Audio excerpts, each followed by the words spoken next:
Бул экстремисттик ислам мамлекети тобуна каршы фронттордун бири. Сириянын түндүгүндөгү күрд согушкерлери менен сириялык арабтардын душманы бир. АКШнын президенти Барак Обама жихадчыларга каршы ушундай аймактык коалиция түзүп, аларга абадан колдоо көрсөтүү жигердүү болот деп ишенет. Биз террорчуларды дүйнөнүн баардык бурчунан табабыз. Демек мен Сирияда дагы, Иракта дагы ислам мамлекети тобуна каршы чара көрүүгө даярмын. Ислам мамлекети баш кала катары колдонуп жаткан Сириядагы Ракка шаары бутага алынышы мүмкүн. Ракка шаарынын тургундары ислам мамлекети тобунун зордук зомбулуктарын жакшы билишет. Шаарда аларга каршы топтор да түзүлүүдө. Бирок тургундар АКШнын аба соккуларынын кесепетинен коркушат. Ливанда экстремисттик ислам мамлекети тобунун зомбулуктары кайра дүйнөнүн эсине салынды.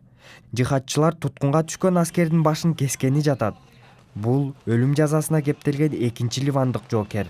Өлкөдөгү көп жарандар ушундан улам суннит менен шиит мусулмандардын ортосунда араздашуу курчуп, Ливан кайрадан жарандык согушка сүңгүйт деп кооптонууда. АКШнын президенти Барак Обаманын алдында карапайым элге зыян келтирбестен экстремисттерге каршы сокку уруу маселеси турат.